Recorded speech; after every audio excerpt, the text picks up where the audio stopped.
Assalamualaikum warahmatullahi wabarakatuh. Yang terhormat dosen pengampu mata kuliah mesin learning Ibu Sontilena, Eskom, MM, Mkom. Sebelumnya, perkenalkan, saya Najwa Nabila dengan NIM 230720 dari kelas SKC 3A. Pada kesempatan kali ini, saya akan mempresentasikan proyek mata kuliah mesin learning yang berjudul klasifikasi tingkat kerusakan jalan berdasarkan kecamatan di Kabupaten Cirebon menggunakan algoritma random forest. Penelitian ini dilatar belakangi oleh pentingnya infrastruktur jalan dalam mendukung mobilitas masyarakat. Kondisi jalan yang rusak dapat mempengaruhi keselamatan, aktivitas ekonomi, serta kualitas pelayanan publik. Melalui pendekatan machine learning, penelitian ini bertujuan membantu proses pengambilan keputusan secara data-driven dalam pemetaan kondisi jalan sebagai bagian dari penerapan smart governance dan smart mobility pada keamanan jalan ini. Selanjutnya ada dataset dan variabel. Pada penelitian ini, data diperoleh dari Open Data Kabupaten Cirebon. Total data yang digunakan sebanyak 5.000 entitas kondisi jalan dengan target variabelnya. Di sini ada kondisi jalan. Ini dibagi menjadi 5 kategori, ada baik, sedang, rusak ringan, dan rusak berat. Dengan fitur inputnya itu ada kecamatan, yaitu lokasi administratif, kategori, klasifikasi administratif jalan, dan panjang ruas jalan, yaitu dimensi fisik dengan satuannya yaitu meter. Tujuan utama dari penggunaan dataset ini adalah untuk membangun model klasifikasi yang mampu memetakan kondisi jalan secara lebih cepat dan objektif. Pada slide ini, yaitu ada metode. Metode penelitian terdiri dari 4 tahapan utama. Tahapan yang pertama ada pre-processing dan smooth. Pada tahap ini dilakukan pembersihan dan normalisasi data menggunakan min-max scalar agar seluruh fitur berada pada skala yang seragam. Selain itu digunakan pula metode smooth atau synthetic minority oversampling technique untuk mengatasi ketidakseimbangan data antar kategori jalan. Hal ini penting agar model tidak bias terhadap kelas mayoritas. Tahap kedua ada seleksi fitur. Fitur utama yang digunakan yaitu ada kecamatan, kategori, dan panjang ruas jalan. Tahap ketiga ada training model. Data dibagi menggunakan metode 80/20 split, yaitu 80% data latih dan 20%-nya itu dari data uji. Beberapa algoritma yang dibandingkan pada penelitian ini yaitu ada random forest, decision tree, dan logistic regression. Dan di tahap yang terakhir atau tahap 4 ini ada evaluasi model. Evaluasi model yang digunakan ini ada akurasi, precision, recall, dan confusion metric. Dari hasil evaluasi tersebut, nantinya itu akan dipilih model dengan performa terbaiknya yang akan dilanjutkan ke permodelan machine learning. Selanjutnya ada slide hasil evaluasi. Pada slide ini ditampilkan hasil evaluasi seluruh model. Berdasarkan tabel, model terbaik adalah random forest dengan smooth. Model ini memperoleh akurasi sebesar 80,1%, kemudian precision-nya ada 79,9% atau 0,79, dan recall-nya ada 79,9% atau 0,799.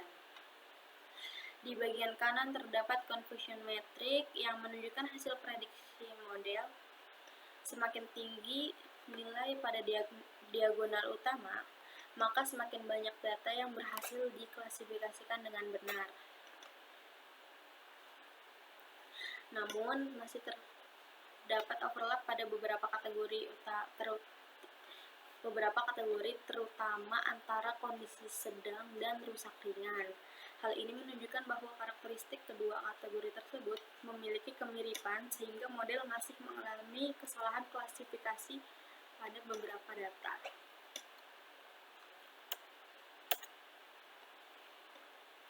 Selanjutnya ada implementasi aplikasi. Model yang telah dibuat kemudian diimplementasikan ke dalam aplikasi berbasis Streamlit. Aplikasi ini memiliki beberapa fitur utama, yaitu yang pertama ada sistem autentikasi atau RBAC,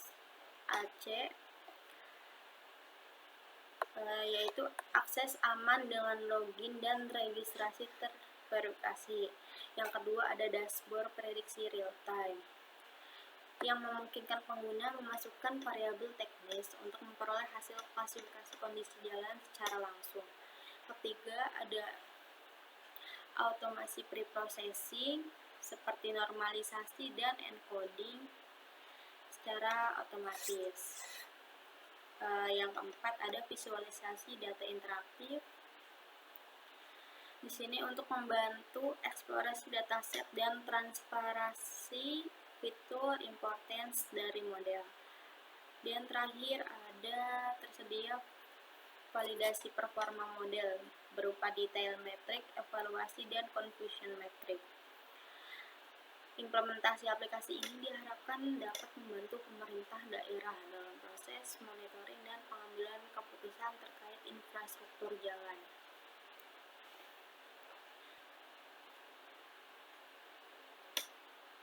Ini ada aplikasi Streamlit saya.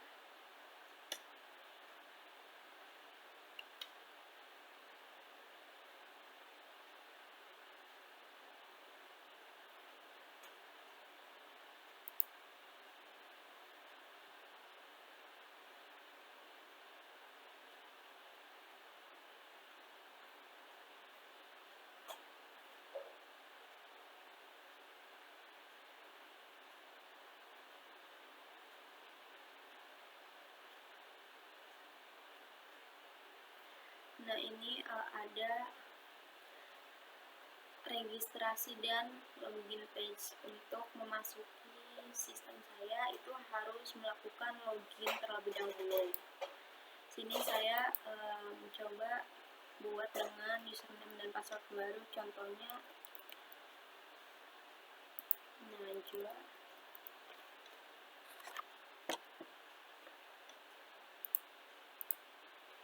Nah, ini username dan password baru, kemudian kita daftar.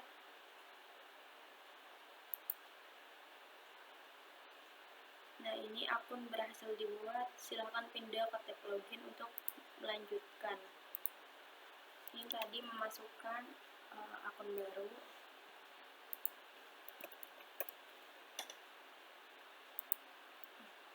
Kemudian lanjut login.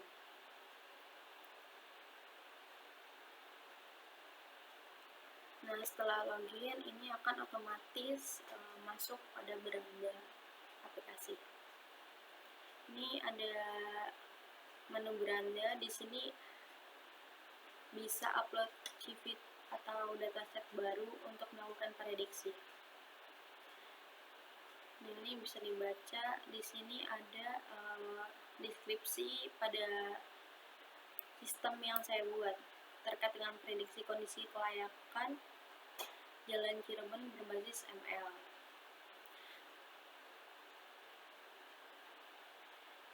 Di sini ada panduan operasional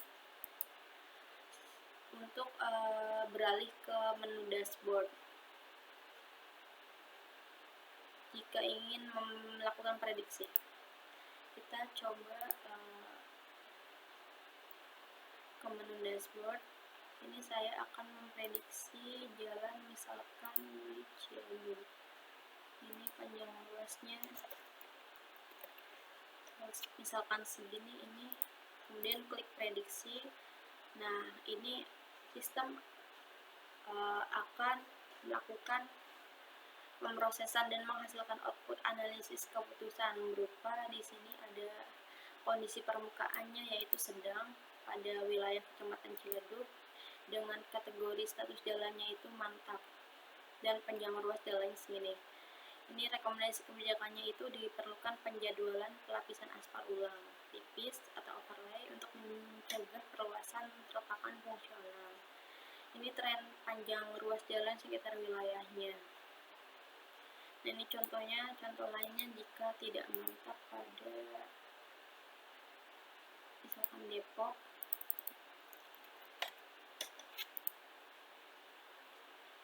Nah, ini output analisis yang dihasilkan ada kondisi permukaan rusak ringan. Dengan rekomendasi kebijakannya itu lakukan aksi rehabilitasi struktural lokal secepatnya berupa penambalan lubang atau patching. Karena banyak jalan yang rusak pada wilayah Kecamatan Depok ini. Nah, ini ditampilkan tren panjang ruas jalan di sekitar wilayahnya. Dari rentang 0 tertingginya ada di sekitar 40-80.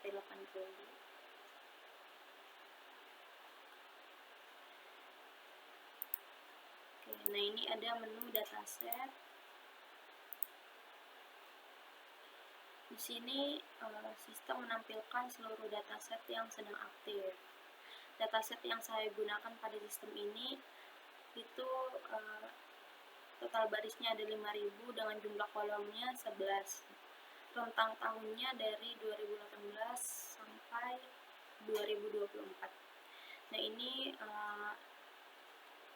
tampilan datasetnya bisa di search berdasarkan tahun. Dan di sini bisa mendownload juga data yang terfilter. Nah, ini misalkan 2019 dihilangkan. Nah, ini sistem akan otomatis menyesuaikan berdasarkan inputan filter. Oke, selanjutnya ini ada menu model info. Nah, di sini pada menu ini ada transparansi parameter machine learning yang saya gunakan pada sistem ini. Detail metrik evaluasi model dari hasil tuning ini, fitur penting serta skema pembuatannya. Sini akurasinya ada di 0,80. Ini hasil akurasi tuningnya dengan F1 score 0,79 makro average F1 score-nya. Nah, ini model terbaiknya ada di Random Forest. Teknik yang digunakan ada sampling. Kemudian ada fitur importance dan distribusi prioritas. Nah, ini ada perbandingan performa model atau tuningnya. Ini detailnya ada model terbaik dan model pembandingnya juga. Ini Random Forest, akurasinya 0,79. Ini dari model-model lain terbaik karena performa modelnya ini lebih tinggi dari yang lain. Ada di Random Forest yang dilakukan tuning juga ini lebih baik dari model-model yang lain. Dan lebih baik dari Random Forest yang tanpa smoothnya juga. Nah, ini DT ini ada decision tree, ini decision tree tambah smooth, ini logistic regression, dan ini logistic regression dan smooth. Jadi algoritma terbaiknya ada di Random Forest dan smooth dengan akurasi 80,1%. Ini ada tabel atau grafik visualisasi perbandingannya. Ini jelas Random Forest dan Smooth menduduki rekor tertinggi dari perbandingan sebelum dan sesudah Smoothnya dari model-model yang lain juga. Ini ada grafik batang atau bar chart dari kontribusi indikator pada fitur importance. Ini panjang ruas jalan ini sangat mempengaruhi. daripada variabel lain, yaitu kategori dan kecamatan. Nah, ini ada distribusi sebaran kelas target. Dari dataset paling banyaknya itu ada di kelas baik.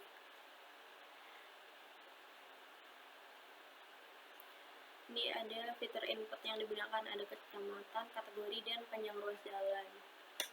Nah, ini berdasarkan metrik di atas, ini merupakan hasil validasi model setelah proses tuning hiperparameter untuk optimasi presisi dan recall.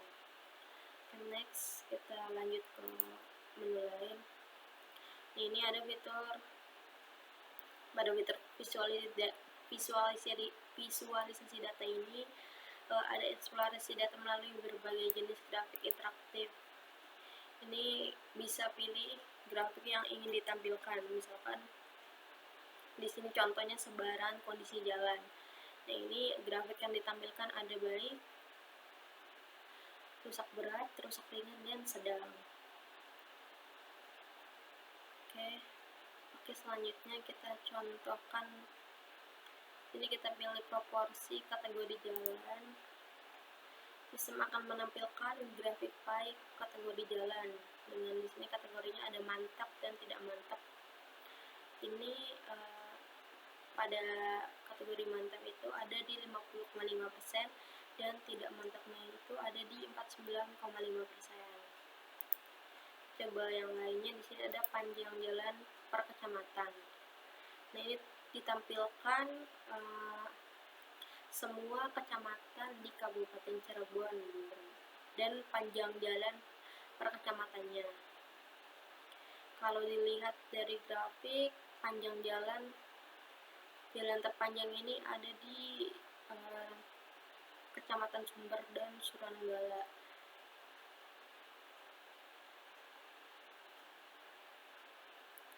Ini next, menu analisis smart city. Nah, ini next ada menu analisis smart city. Sini analisis strategis mengenai peran sistem prediksi kerusakan jalan mendukung ekosistem smart city di Kabupaten Cirebon. Sini ada bagaimana model membantu smart city di Kabupaten Cirebon. Model ini dirancang sebagai pendukung operasional infrastruktur di Kabupaten Cirebon melalui pilar Smart Mobility sebagai jalur lintas logistik utama. Ini jalur pantura dan akses tol sangat bergantung pada kondisi jalan. Model membantu memprediksi titik kerusakan agar mobilitas, distribusi barang dan jasa tetap lancar. Kemudian ada pilar governance, ini mendukung digitalisasi birokrasi di Dinas Pekerjaan Umum dan penataan ruang PUPR Kabupaten Cirebon. Prediksi berbasis data menghentikan pola pelaporan manual yang seringkali terlambat. Kemudian ada pilar smart economy, dengan jalan yang terjaga, biaya operasional logistik bagi industri dan UMKM di wilayah Cirebon dapat ditekan, sehingga meningkatkan daya saing ekonomi daerah.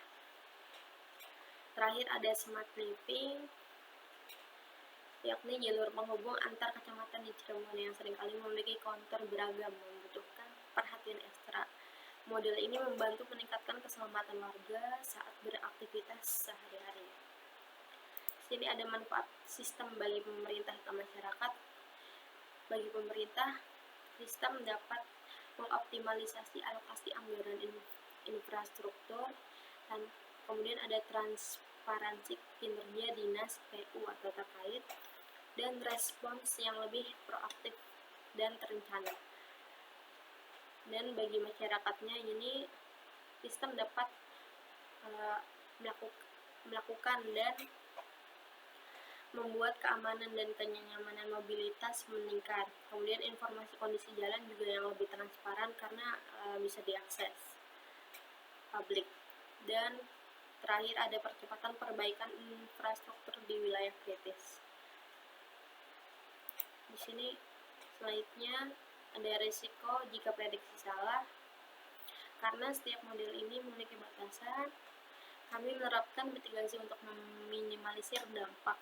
Ini ada risiko false negatif, dampak yang dapat dilakukan, yaitu jalan rusak terlewat, mitigasinya review manual berkala, dan data drift. Di sini ada dampaknya pola data lapangan berubah.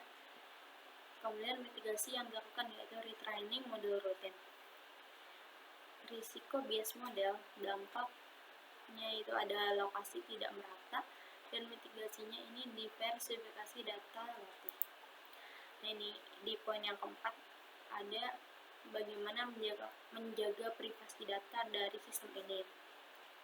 Sistem ini menjaga integritas data melalui pendekatan keamanan berlapis. Di sini ada data agregat, yaitu data hanya fokus pada data teknis infrastruktur, bukan data sensitif individu. Anonimisasi. Nah, ini seluruh data ruas jalan menggunakan ID system tanpa mengaitkan dengan informasi privat warga, contohnya nama dan lain-lain. Terakhir ada governance.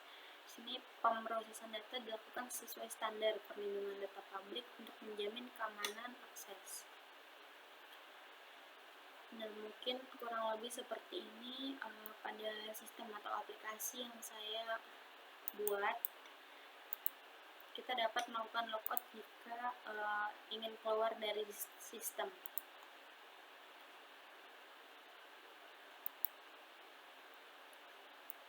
Nah, oke, selanjutnya itu letra.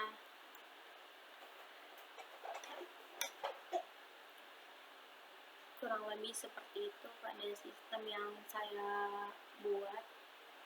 Nah, ini memasuki slide terakhir, ada slide kesimpulan. Kesimpulan yang dapat disimpulkan dari presentasi saya dari awal sampai akhir pada sistem saya terkait dengan kondisi kelayakan jalan pada Kabupaten Cirebon,